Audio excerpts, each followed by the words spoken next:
Hi, everybody. Good evening. Welcome to the webinar. Tonight's webinar on trauma. I can't think of a webinar that's maybe more central to the idea of therapy and what we do in treatment. I think years ago when I was younger, I thought of trauma mostly in terms of big T trauma, that really acute trauma. I thought about it in terms of abuse or severe events in one's lives. And what I've learned over these past 20 plus years is this idea that all of us are exposed to some trauma in our life, more or less. And when we have responses in our lives to current day situations that are less than healthy, less than ideal, it's often rooted in that unresolved, unhealed trauma. So with that prefix, let's get into it. And I think there's a lot of content tonight to talk about in terms of trauma.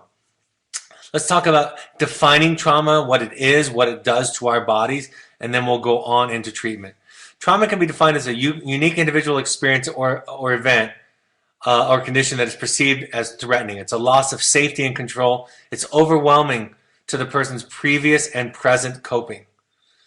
It changes how the person responds to future events and stress. And that's what I was talking about, that idea that when we're all struggling with something, even when we're struggling with a partner or something that our child is going on, often that can be traced back to unresolved, unhealed trauma.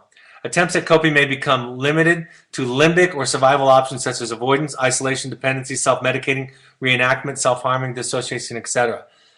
So it's our response that begins to give us the clues to where that trauma is. I had originally on here when I was creating the slides that quote from my book that talks about how we follow the trail of crumbs back home rather than just trying to change the behavior. And most of us, even when thinking about our own behavior, start thinking about fixing the behavior, right? Getting rid of unhealthy behavior instead of saying, what can that do to inform us about what's going on for us? And I think that's a much more whole, integrated way to think about our own therapy, our own work, our own progress.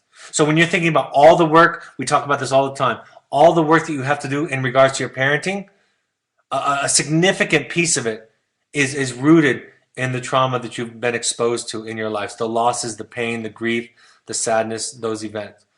We talk about big T trauma. I already mentioned that or alluded to that. Big T trauma are those classic events that we think about, like severe abuse, sexual abuse, physical abuse, abandonment, right?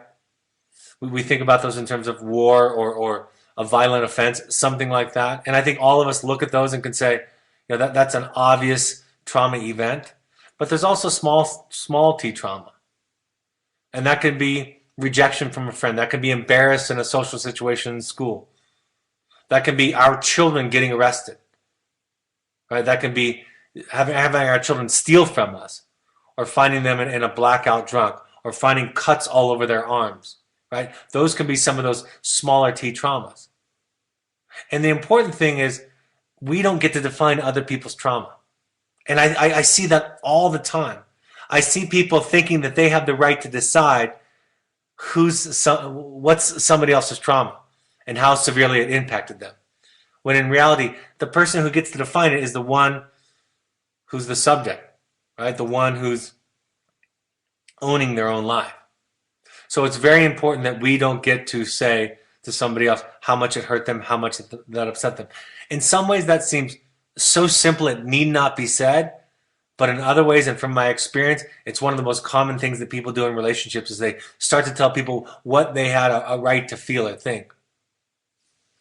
I was at a conference years ago, I've shared this before in other webinars, where somebody defined trauma as anything less than ideal. I love that definition because it broadens our idea about what trauma is. Anything less than nurturing. And when we think about it that way, then we could just talk about any hurt. Any undesirable experience. And even if it's small, if we don't learn to process it, if it festers, if it gets dismissed, if it gets ignored, if it gets repressed, that becomes a problem. And that builds and snowballs. You can imagine being embarrassed in a classroom by a teacher, by a teacher's question, or by some peers, right? In the grand scheme of things, because we've all had embarrassing moments, we might not think of that as a trauma worthy of attention and focus. But if our response to that as a child is, then I'm going to stop asking questions, then I'm going to get in trouble at school so I don't get in that situation again, then I'm going to become defiant so that I'm distracting the adults in my life with other things, or I'm going to try to fit in with that group of students who don't value school. You can think about all those things start to build, right? And we can imagine how one small T, trauma, can be something much bigger than that. We think about the amount of exposure, how chronic it is and how severe it is. Those do have impacts on the effects of trauma in our life. The stage of life, the developmental phase that we're at, trauma to a 6-month-old or a 1-year-old or a 3-year-old or an 8-year-old or an 18-year-old or a 35-year-old all have a different impact based on what stage of life, what developmental phase, what task they're engaged in and working on in their life. And then tonight I'm going to talk about resiliency factors. Probably one of the greatest, most common questions I have is how come some people, while exposed to similar events, have fewer symptoms? And I'll share some from my own research and study, because that's what my dissertation and my research has been on in my career. My own clinical experience as a therapist and also as a client, what I found to be true, and they all kind of line up. So first of all, let's talk a little bit about the brain, about what the brain is like and what it does. The prefrontal cortex is that upper front part of our brain. It's the part of our brain where we reason, where we come up with solutions. We're able to explore options. We're able to see and predict the future and see the consequences of our choices now and future events, right? We can see cause and effect. We have compassion, patience, restraint for others and for ourselves. It's the highest part, the highest level, the most evolved part of our thinking. And as most of you know, that develops later in adolescence. And when I say adolescence, I'm talking about adolescence brain, which goes on into early and mid 20s for most of us. So that's the high road. When we are exposed to trauma or stress, there's a spike in our cortisol, right? And dopamine falls. We have less of a sense of well-being. And then we start to operate from the amygdala, the primitive brain, the lower part of the brain, the reptilian brain sometimes as it's referred to. And then we have that survival, flight, or fight response, or freeze response. That's when our natural animal instincts come out to survive it. And then what happens over time with a lot of exposure or severe trauma or unprocessed, unmitigated, a lack of resiliency factors, is we begin to perceive everything as a threat. We stop operating in the prefrontal cortex. Those pathways don't develop. We're unable to mitigate or blunt the perceived threats that we have, and we start to act in small ways like it's a significant threat. And we're constantly scanning and vigilant, holding on tightly. I think a lot of parents are in this phase of life. I think a lot of parents, because they've experienced their own trauma from childhood, first of all, like we all have, and then they're experiencing a lot of trauma and vicarious trauma with their children. I think they're in this fight or flight, vigilant, hypersensitive mode oftentimes. And that's a real thing. And that's why I often talk about honoring a parent's trauma as they go through this experience. And part of what we're trying to do is reprogram your thinking so that you can begin to access the prefrontal cortex. You can begin to access that top, that royal road, that high road of the brain. Trauma responses, I think about this all the time. I remember years ago when I would hear people talk about trauma responses, I didn't understand what they were talking about, but it's really in everybody's behavior, everybody around me that I see. The more inflexible, rigid, and repetitive the response is, the more it's a trauma response. It's highly emotional. There's a quote from Al-Anon that they talk about. If it's hysterical, it's historical, right? If your response is disproportionate to the event, and we can do that by self-reflection. We can do that by getting feedback from people that we trust that don't have a dog in the fight, so to speak, therapists and sponsors and so forth. We can begin to see, I'm having a trauma response. I'm having a trauma response to my child's substance abuse, right? If I had a brother that overdosed, then watching my son experiment with marijuana is going to cause me not to just be concerned, but to be absolutely terrified and have really dramatic reactions. Our trauma response are reactive and knee-jerk, right? They happen instantly before their thought. Somebody described it to me this weekend as shoot first and aim next. kind of responses. So that's what a trauma response is. The response being disproportionate, the classic example is a soldier coming home from war and then hearing a car backfire and then, knocking the people down that he's walking with in the park to the ground because he's responding to that old trauma of being shot at in gunfire. Right? That's how we react sometimes. And that's a dramatic example, maybe too dramatic to illustrate how it can happen for all of us. But that's what therapy is about. That's why that book, Parenting from the Inside Out, one of my favorite, if not my favorite parenting book, talks about the parent's ability to process their own childhood is the number one predictor of healthy attachment, which, by the way, is the number one contributor to resiliency in children for trauma. I'm going to repeat that all again because it's so important. In Parenting from the Inside Out, and it speaks of it in Drama of the Gifted Child and also in my book, a parent's ability to process, make sense of their own trauma, their own background, their own childhood, is the number one predictor of healthy attachment to the child. And healthy attachment to the child is the number one, both in my clinical experience and also from the research that I've read, the number one contributing factor to resilience in a child. Right? My dissertation, we took children who were exposed to alcoholism and divorce, and we measured them in young adulthood. And the number one factor that predicted fewer symptoms or greater symptoms was if they found themselves, if they reported, if they experienced connection to a healthy, stable, and present adult in their life, somebody who saw them, who got them, who attended to their needs, if they identified that, then they had fewer symptoms, fewer relationship problems in young adulthood, even though they had the exact same background. A trauma response is not curious or patient, right? It makes conclusions immediately. It values action over reflection, over digestion, over waiting and seeing, right? So it's not. That's when we talk about encouraging you to become more and more curious with your children, with their highs and with their lows. Is a kind of prescription away from trauma responses.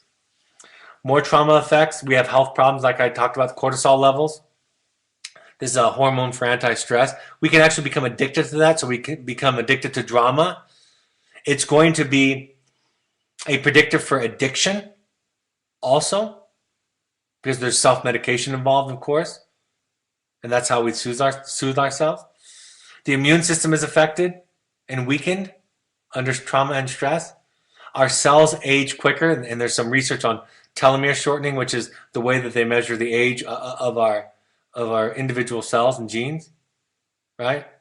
It's the tails on our DNA. And so when those are frayed or shortened, that means we're aging faster than it is our chronological age, so our cells age quicker. We're more prone to heart disease, cancer, autoimmune disease, and so forth. All of those things become an important part of it. We're more susceptible to mental health and addiction problems. And like I described, the brain wiring changes, and it's short-circuiting the thought processes, right? We see more and more the threat. We see less and less the big picture. We're less capable of soothing ourselves, and we're more likely to act out. Like I talked about, these are the stage effects from Milton Erickson's developmental theory. So it starts off with trust, and then these are the stages through life. 0 to 1 is trust, 2 to 3 is autonomy, 2 to 4 is autonomy. 5 years age, preschool, early elementary school age is developing a sense of autonomy. Identity is adolescence. Intimacy is young adulthood, and then on into ego building as an adult, a sense of productiveness and belonging in the world in a more evolved way. Depending upon what stage it affects and what it interrupts, that's where we might have our effects, right?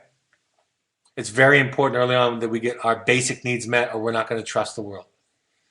And if we get abused, for example, during adolescence, during the identity phase, who we are sexually, who we are physically, who we are in relationship to other people in the world is going to be very, very taxed and challenged and so forth and so on.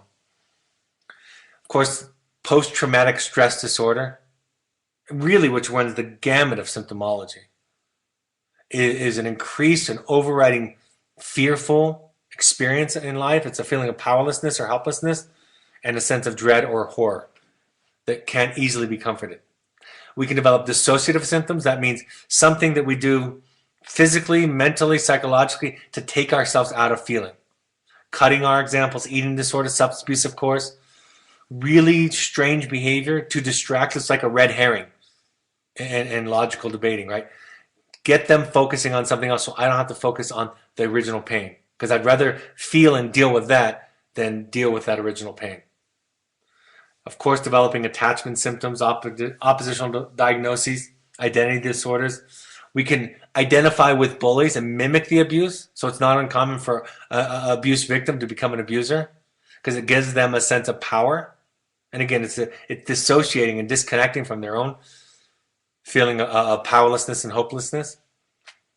We can recreate abusive relationships in our lives. That's the projective identification, right? Really get in relationships that are abusive to us because we're trying to continually heal that, repair that. So we recreate those relationships over and over again to try to heal them until we get out of them, and then we don't get into them anymore.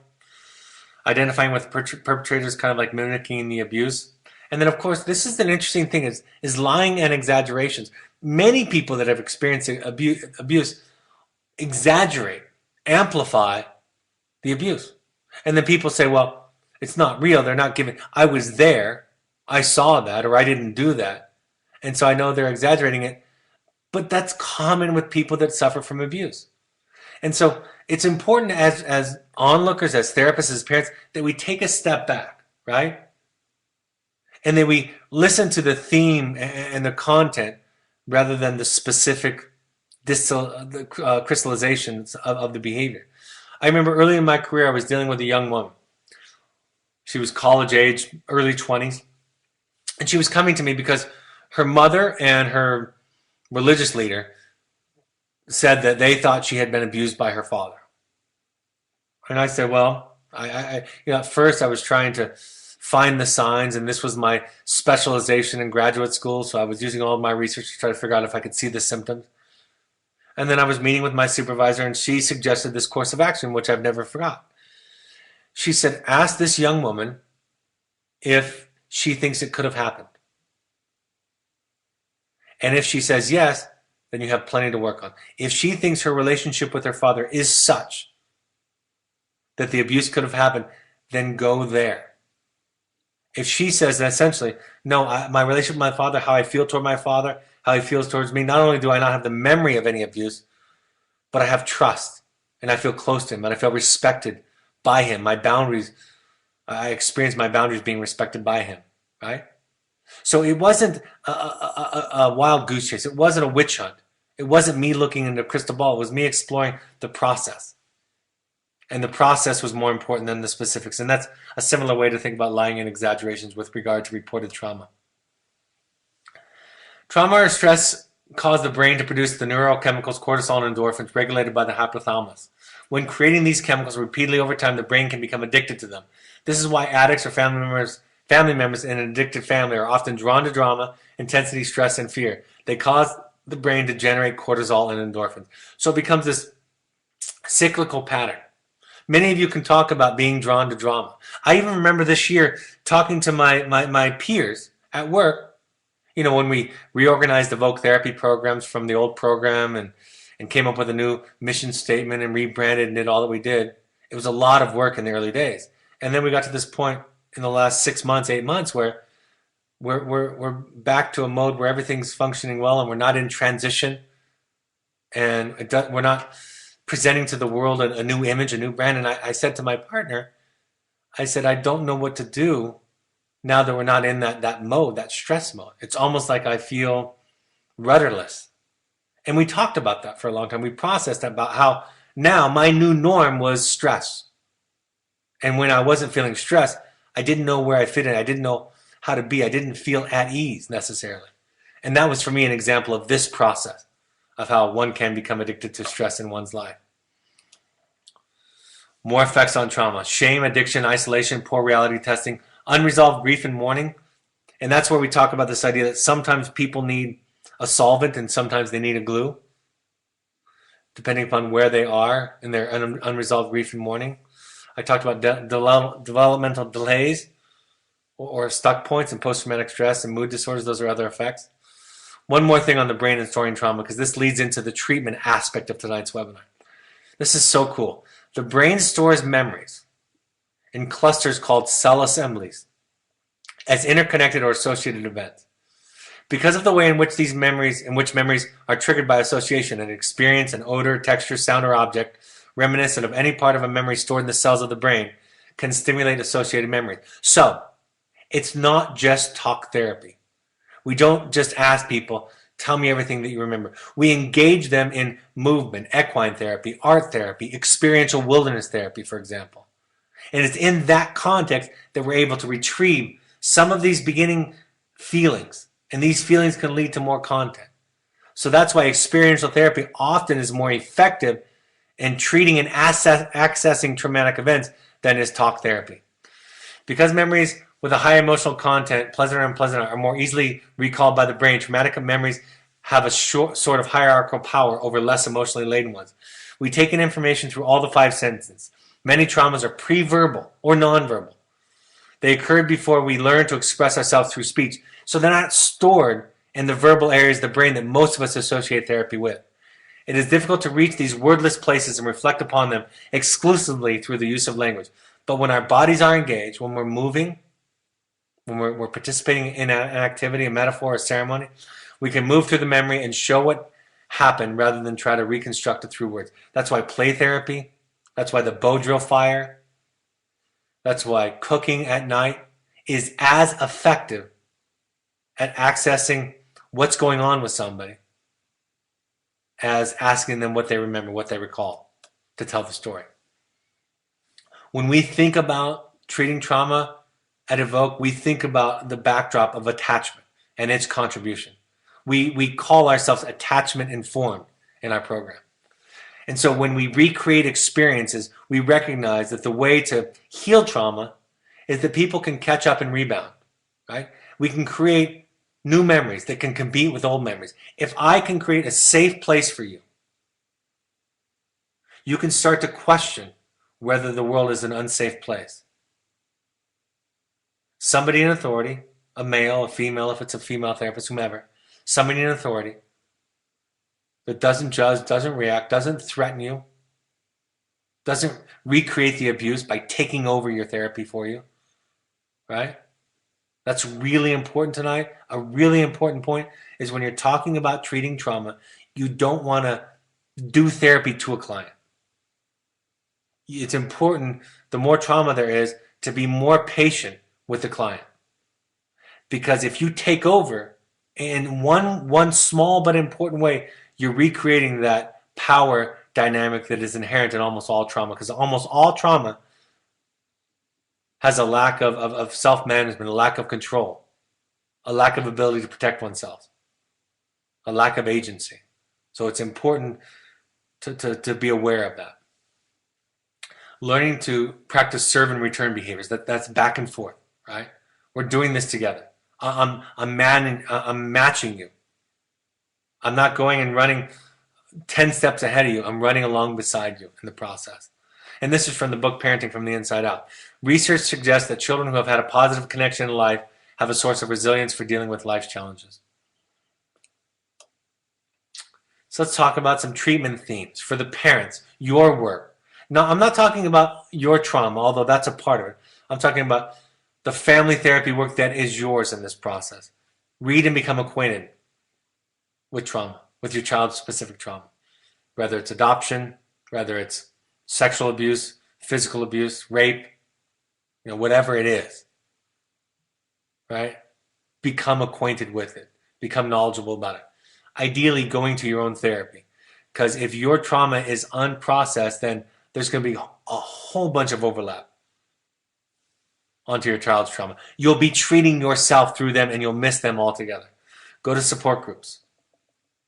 Support groups that support you, support groups that support parents with children who are suffering from the disorders and the diagnoses and the traumas that your children have. Find support groups, find peers, different than therapists. Find peers who are on the same journey, who can share with you, who are a little farther ahead than you, that can reach back and offer you support. Begin to understand the ununderstandable. It's not enough just to say and resign yourself to, I don't get it.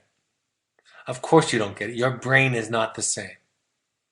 The brain of somebody with more trauma doesn't think logically or rationally. So to apply a logical or a rational overlay to it doesn't work. So it's impossible, so it's important, I should say, for you to evolve past your own context, past your own history.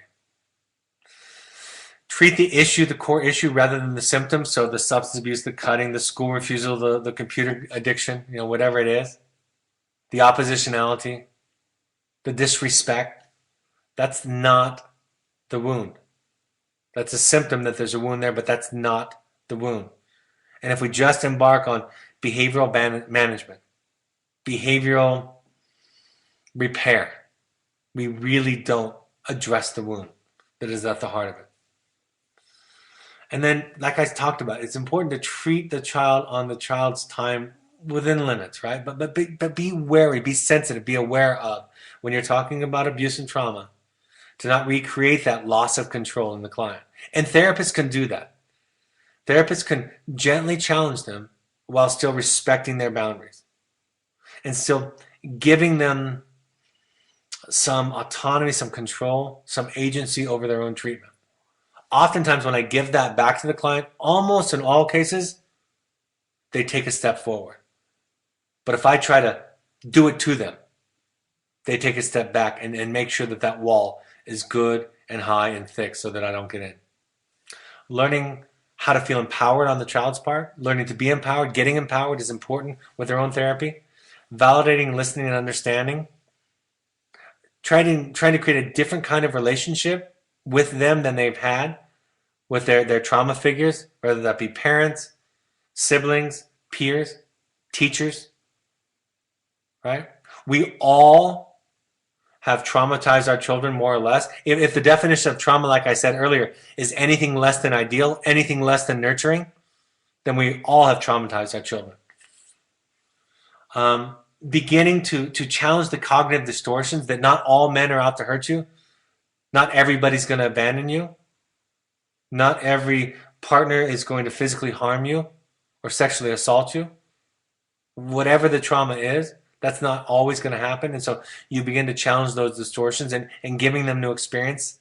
The client-driven approach is empowering them, encouraging them, giving it back to them. A de-shaming is critical. Unshaming, de-shaming them. If they were exposed to sexual abuse, there's a ton of shame in our society around sex, period, let alone sex with a child who might have had it with somebody like an adult or a relative, right? Even a child who's been physically abused, who's had that boundary violated, takes on oftentimes too much responsibility for that behavior. Like, I deserve to be hit, right? Well, yeah, your behavior was inappropriate, but you didn't deserve to be hit. Or yes, you wanted the attention, but you didn't want sex. You were 5. You were drunk. Yes, you were drunk, but no, that is not you being responsible for being raped, for example. And on and on and on. Strength-based and respectful, they're not fragile. You respect them. But you don't look at them. You don't hold them in your mind as weak. You respect, you honor the pain, you respect and honor the wound, you cherish them, you hold it gently, you manage your own fear and anxiety around it in whatever way you need to get support. Learning the function of the symptom, right? This goes back to, this is the child side of, it's not the symptom is not the wound. What are your symptoms serving you? How does your depression, how does your social anxiety, how does your substance abuse, how does that serve you to cause you not to feel the worst possible feeling? Carl Jung said that neuroses is a substitute form of legitimate suffering. In other words, neurotic behavior, symptomatic behavior, is a substitute for legitimate suffering. And legitimate suffering is addressing the wound, addressing the grief, addressing the hurt, going back there. The use of metaphor is similar to the idea of the use of wilderness and experiential therapies. The purpose of metaphor is to highlight a person some lessons that otherwise they might not be able to perceive as clearly in their current situation, or to suggest new outlooks on it. So you can talk and teach about principles without going straight to the content. Milton Erickson, who was a master at metaphor, his conceptualization of the unconscious is highly separate from the conscious mind with its own awarenesses, interests, responses, and learnings.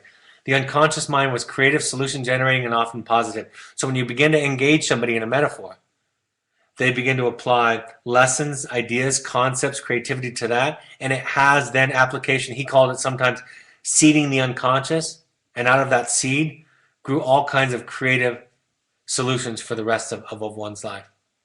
In play therapy, or in psychodrama, we experience a loss of self-consciousness and a deep sense of connectedness with those around us. We are once vulnerable and powerful. So engaging in play in a game, right, in a metaphor, and in a psychodrama, in a role play, that's what we do at our intensives. We become both vulnerable and powerful all at once. There's a loss of conscious, of defendedness, and we get access to those. Those of you who have been to our workshops and our intensives know exactly what I'm talking about. Things that weren't accessible become richly, powerfully accessible. Metaphor occupies the conscious mind and its defenses, while the unconscious mind is set free to explore, create, resolve, and heal. Right? If you're talking about fishing as a metaphor, or baseball as a metaphor, or playing the violin as a metaphor, the conscious mind is engaged in that story. The conscious mind is engaged in that story, and the unconscious mind is set free to explore, create, resolve, and heal. More on Experiential Therapy by Mark Ferber. Talk therapy is a process of helping the unconscious to become conscious. Spoken communication is invaluable, yet at the same time limited in helping us become aware of our inner life and our unconscious ways of relating to each other. Experiential therapy techniques are in action and externalizing and resolving interdevelopmental conflicts by recreating personal stories from past and present circumstances and transforming them into tolerable life experiences. It's a complicated way to say that experiential therapy helps make the unconscious conscious, helps explore the developmental conflicts, helps explore the past and bring it into the present, and helps make the intolerable a tolerable life experience. And that's what we do. I forgot my take-home slide tonight, so I'm happy to explore questions, concepts about trauma, specific context about specific trauma, your own trauma, or responses to your childhood trauma. So I'll go through the announcements, and while I'm going through those, you can come up with questions. We'll have a question slide. All right. October 26th is the opening night gala of the play Wilderness in New York City. We also have a breakfast the next morning. So several of us from Evoke are going to be there.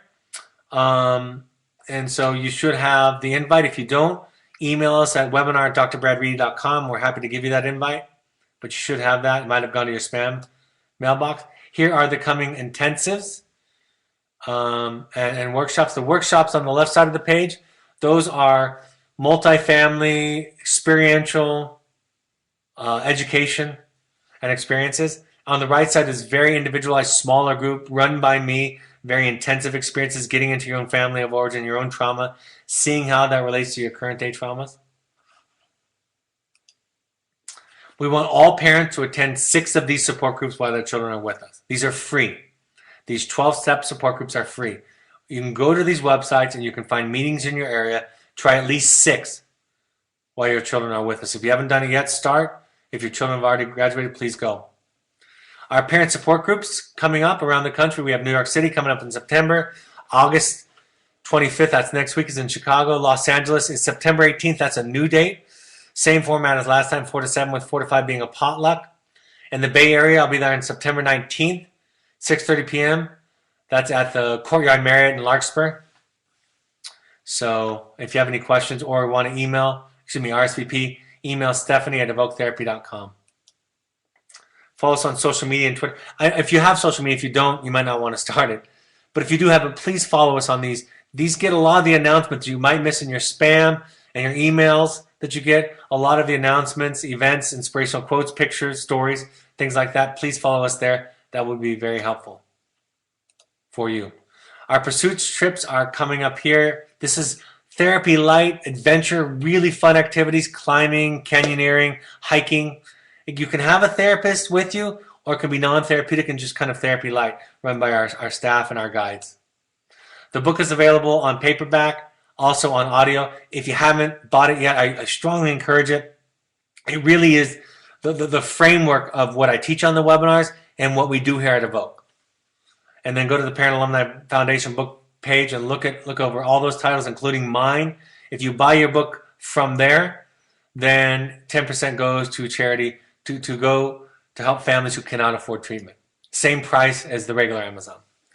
All right. Happy to address any live questions, Michael.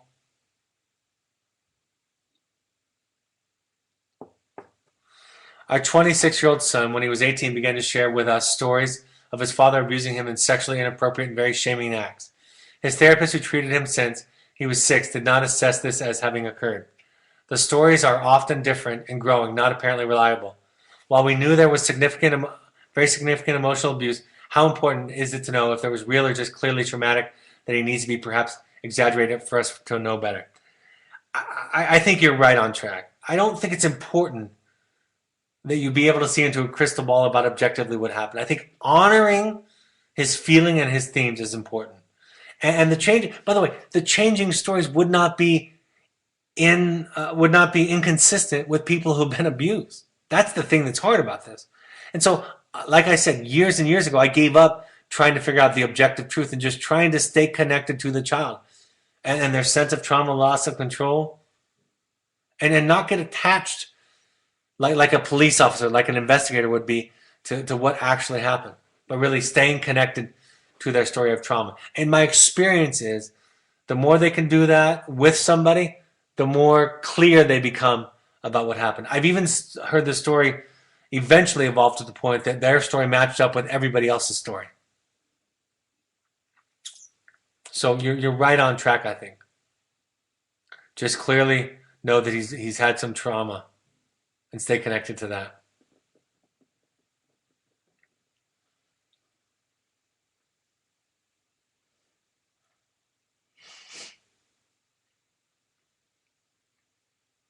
No more questions. Well, I hope it's helpful. Maybe if there's nothing else, since I forgot to do my take-home slide today, remember that healthy attachment is the goal, and the healthy attachment is often going to be built upon the foundation of you doing your own work. I can't say that more clearly. A therapist can help with trauma more than a parent can often, because we have a greater capacity to contain them because they're not our children. That's okay. I say all the time, I've said this 3 times today already, I would be better with your children and you would be better with my children at many of these kinds of processes because of that healthy detachment. So attachment, working out your own history, empowering the client, honoring them, looking at the wound instead of the symptom is important. Those are all kind of important features of trauma. Anything less than ideal, anything less than nurturing is trauma. And when we think about it that way, it really opens us up to honoring and holding in our child's life their trauma, their pain, their hurt, their grief, and stop getting into a power struggle about the specifics and the details.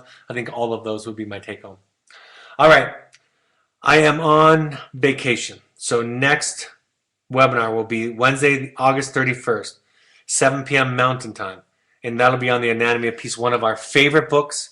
It's one of the 2 books that is a part of the core curriculum at Evoke for our clients and students to read. So that's how much we value it. It's the prequel to Leadership and Self-Deception. It's written by the Arbinger Institute, and it tells the story of several families, one specific family dropping their young adult child off at a wilderness program and the journey that they went through toward enlightenment and awareness in parenting. So that's the backdrop of that. Thanks for joining us tonight, folks. Hope you're doing very well. Look forward to seeing many of you out there in the parent support groups. Take care, and I'll talk to you in a week and a half. Bye-bye.